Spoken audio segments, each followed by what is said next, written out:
Now, as a content creator, I have become fully aware of the indie animation genre and I became a fan of it in like 2024. Some of them were easy to miss, but others inspired me so much that they've now got me into creating my very first full-length feature film, which will be released some point in 2026. And the film will be featuring me Chip Bandit characters. And since I've been getting into the community and haven't been releasing that many top 10 or top 5 videos, I figured it'd be good that for me to go digging. And I've managed to find a few cartoons that I both like and some that I hate. And I'm just going to put my thoughts on this video, and this is what the video is meant to be today. I'm going to be talking about the top 5 best and worst indie animated cartoons that I've seen. And if you like some of these cartoons, that's fine. It's just my opinion. And if you don't like any of these cartoons, that's also fine as well. So without further ado, let's get into the video. So coming in at the 5th worst, we have Hell of a Boss. Now, most people say that this is one of the very first indie cartoons to ever be made, but I know this not to be the case, as there has been like indie cartoons that have been released before it, like shows like Cyanide Happiness, Gavin Scroats, all of that stuff. It wasn't the first indie program to be made, it was the first indie YouTube pilot for a show that was made. And yeah, I tried giving this show a chance, but I just never found it appealing whatsoever, and I wasn't really that fond on the characters, not the designs of the characters. I mean, the designs are brilliant, but it's the characters and the way they act sometimes. Like, unlike its older relative, Has Been Hotel, which had like wacky characters, but also had a bit of charm to it. With like a few good characters, a few bad ones. But Has Been Hotel and the Hell of a Boss was like more hectic with it. Like, there was a lot of more swearing, a lot more like I just never really found it funny, basically. And one of the things that did put me off the show, not just Hell of a Boss, but Vibsy Pop in general, would be the fan base and the creator itself. Like, both of them, are just toxic people. Like, they're like toxic fans and a toxic creator. And I'm not a fan of that type of stuff.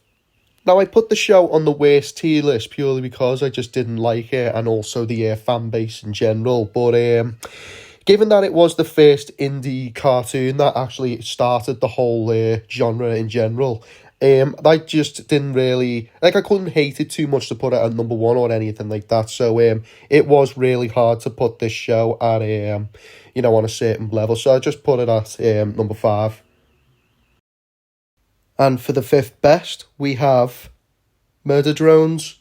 Now, when I first seen this back in 2021, I was not interested at first. But then when I started watching it like a year or 2 ago, that's when I really started becoming interested in it.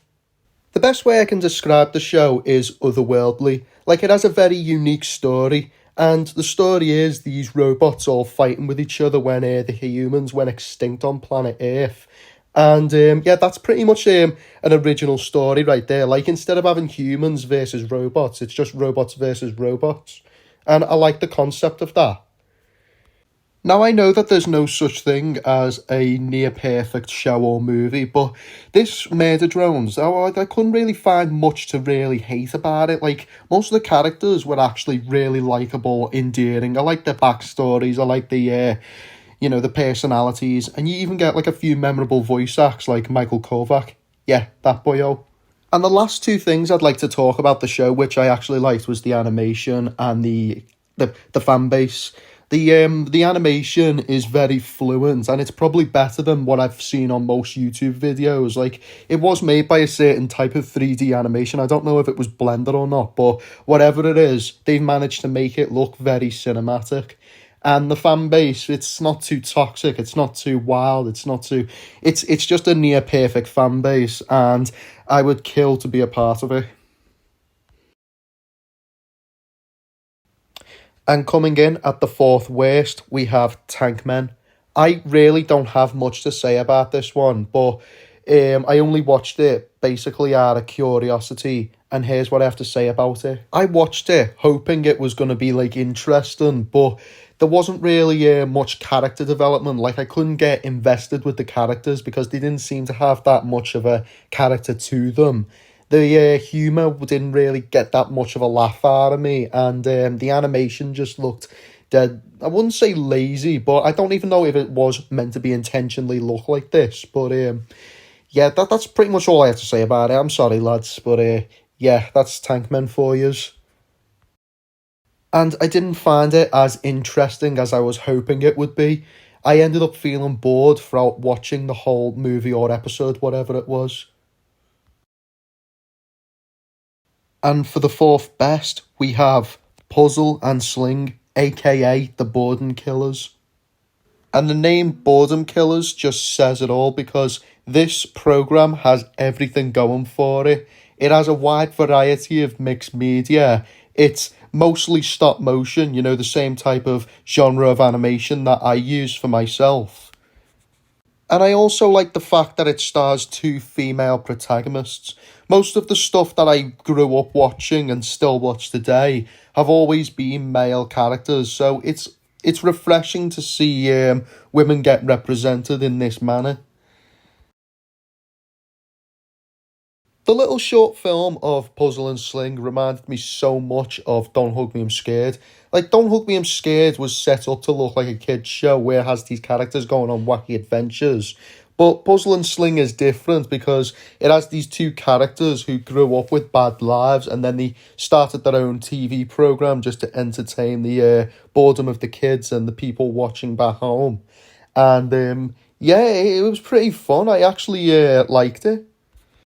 And if you haven't seen Puzzle and Sling already, I do highly recommend checking it out. And you never know, it might end up curing your boredom exactly as the title says.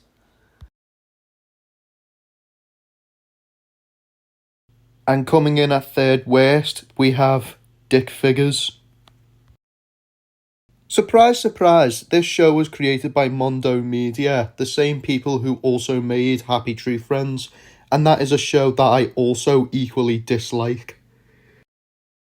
Now, I truly did not feel satisfied at all watching Dick Figures. I didn't find any of the characters likable or endearing, and the animation reminded me a lot of 12 Ounce Mouse.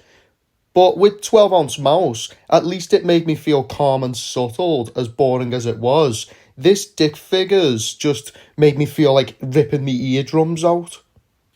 Now, as a fan of edgy humour, there are limits to how much I can take when it comes to it, and this show is just the living definition of it. It's just edgy all the way through, and that's part of what makes it obnoxious and hard to watch. There's no moments where the characters get along well or, you know, any subtle moments. It's just constant adult humour and offensive jokes that felt like they were trying too hard. Not like I was offended by any of them, but they didn't give me that much of a laugh out of them. And the offensive humour didn't feel nearly as endearing as the shows from the 50s, where they were bad but also had charm and creativity to them. But anyway, that's Dick Figures for you. And if you guys happen to like it, then that's alright, but I just personally could not see the brilliance in this show. And coming in at third best, we have Cyanide and Happiness. This show has been around for a long time. It's been around since 2009. And it is, in fact, one of the first indie cartoons I ever watched on YouTube. And the humour in this show is gold. Obviously, not all the episodes were funny. Some were just downright miserable and depressing. But for the most part, they were hilarious. The humour mainly consists of shock humour, edgy humour, toilet humour, and they're all set up in a very absurd sort of way that somehow managed to make it funny. Now I know comedy is subjective, but you gotta admire the humour in this show. Like I know like I don't even understand how the creators come up with these things where they just have these characters and they put them in like these absurd situations and then they just think of something random and then it just somehow makes it funny. I mean, it's honestly genius. And yeah, that's Cyanide Happiness for you. Folks, if you haven't seen Cyanide Happiness before, I do strongly recommend checking it out. And for the second worst, we have Satellite City. I remember seeing this show back in 2019, and at the time I thought it was a genuine horror series and I was interested in watching it. But it wasn't, in fact, as horror as the creator made it out to be, because it felt more like a sci-fi or a action adventure sort of show.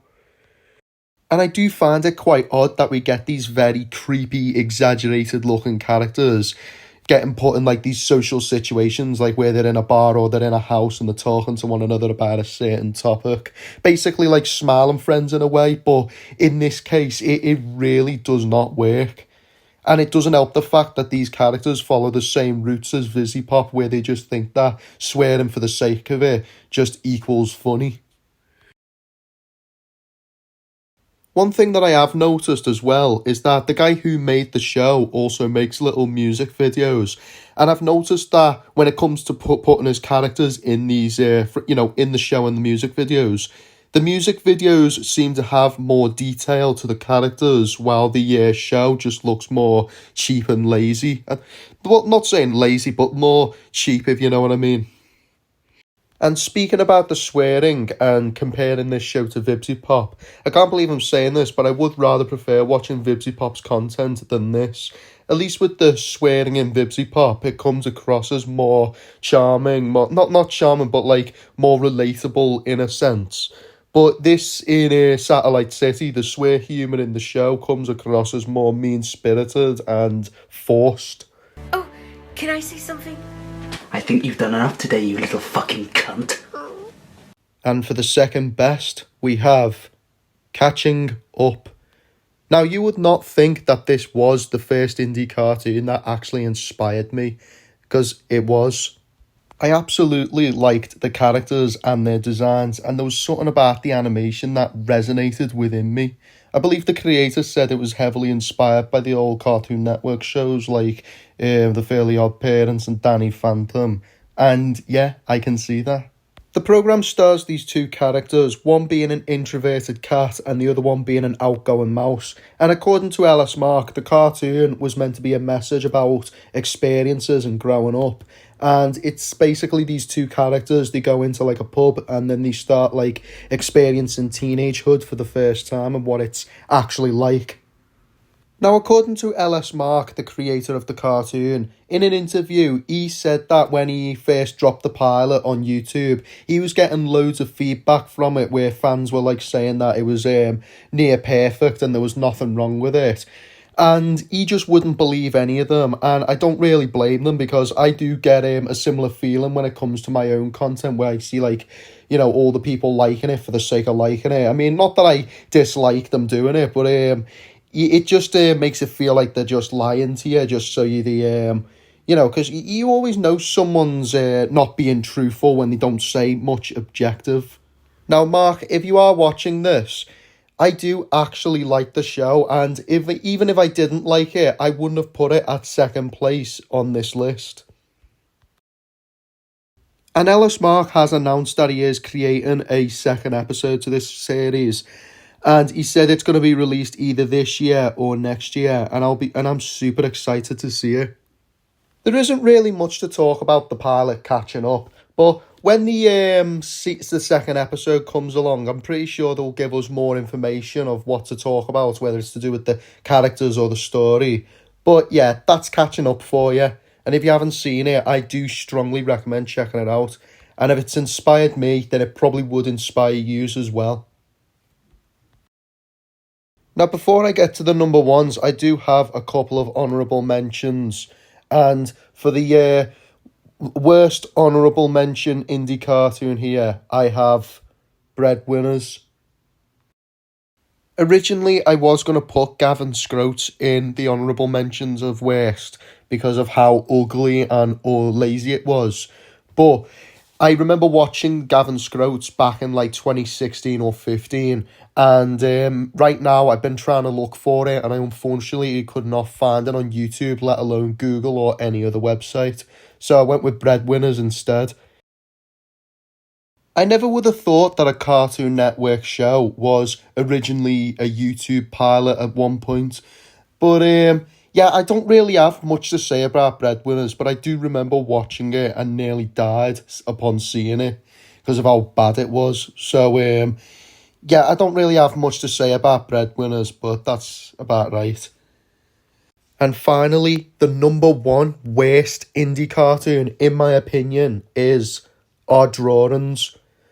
Most of the bad indie cartoons that I've seen in the past, it was really hard to put them on a list because some of them get good reviews, some of them get bad reviews, but most of it was just my opinion. But none of them can come close to the level of bad found in Our Drawings. Now, I can't judge too harshly because the creator, Clobie, this was his first ever feature film. And he also used Blender, and I know Blender is a very hard website, so I'll give him a round of applause for actually trying it on Blender for the first go. But the thing that the thing that bothers me the most about this movie isn't the animation, but it's mainly the writing, the dialogue, the character development. Like, the flaws are really easy to point out in this movie. The plot goes that this girl has this magic pencil that allows her to travel into the world of the drawings. And one day she ends up bringing her friends along with her to defeat some, evil emperor who tries to take over the world to create stronger drawings. But it does sound like a cool concept on paper, but the whole execution just doesn't add up well, and there's a lot of exposition after exposition, and backstories, they all get clunked in with one another. It's not just one backstory, it's the same backstory getting repeated over and over again. Now, I mentioned before that the animation wasn't really a big deal to me. And it's purely because Colobi was an amateur filmmaker. Like, it was his first ever feature film, and he created it entirely on Blender. And it's noticeable that Our Drawings animation is very limited, and it kind of gave me Trollland vibes. And for those of you who aren't familiar with Trollland, it's this 2016 movie made by the same people who made Sharknado, and it's notorious for its bad animation, but to be honest, I felt more comfortable, not comfortable, but more satisfied and enjoying myself watching Trollland, purely because I was laughing of how bad, it was an unintentionally funny movie, but in Our Drawings, some of the humour just feels try-hard or just accidentally repeats itself. You two look exactly alike. Will you shut the fluff up? Shut up now! Will you shut the fluff up, idiot? Yeah, and I thought Where the Wild Things had bad reputation when it came to its dialogue. Now, I have seen many live-action movies and cartoon films and shows and all that, where that have very, strange absurdity going on, and then it makes you question what the hell's going on. But in Our Drawings, it was absurd in a way that I never fully understood. It was just too much, and there was, I never saw myself getting invested in many of the characters. They're very forgettable, they're very plain, and then there's the villains, and you would think that the villains, fight alongside the goodies, but instead, it's just all over the place. It's a very confusing movie, and if you guys haven't seen it, I do, I'll let you check it out for yourself just to see, but be warned, it is proper cringe. And for our best honourable mention, we have Kings of Atlantis. I remember watching this all the way back in 2018, and I remember feeling absolutely invested in the characters. I liked the setting, I liked the architecture, and just the characters in general. They were really likeable characters. And if you guys haven't seen this, I do recommend checking it out because it is severely underrated.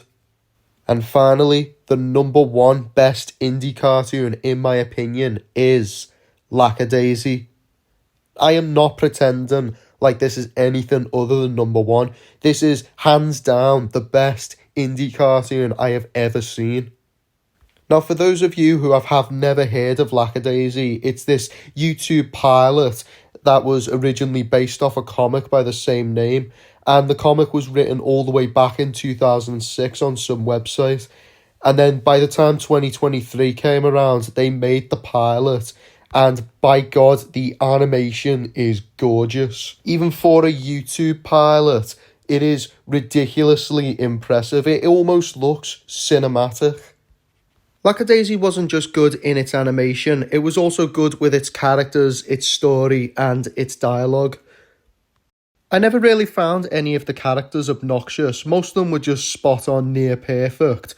And even though the pilot was violent, I didn't really remember hearing any of the characters swearing. Unlike most indie pilots where, like, say, Vibsy Pop, where they obviously swear for the sake of it, Lackadasey just choose not to do it. And I respect them for doing that. It's something original. And as a result, I felt more satisfied watching it. Not like swearing offends me though. It's just that when you have a character, or like if you swear in general like too much, it just makes you sound like a bit of a tit. Lackadasey also had a mixed variety of 3D and 2D animation, mostly 2D characters with 3D looking backgrounds, and it works absolutely well. And after doing my research, I realised that Lackadasey was set around the same time when alcohol was illegal in the USA, and this was like all the way back in the 1920s, which is the time where it's set in. And it's basically this group of misfits. They go out and they like find them, and they take them down to this little secret layer of a pub called Lackadasey, and that's where the name comes from. And there was even a song called Liquid Gold, which I thought was really catchy, and I do recommend checking it out. And I don't really have anything else to say at this point, but yeah, that's Lackadasey, created by Tracy J. Butler in 2006. And if you haven't seen the show or the comics, I do strongly recommend checking them out and give Tracy the support she deserves. That is it for this video. I am Star Invader, and I'll see you all in the next video.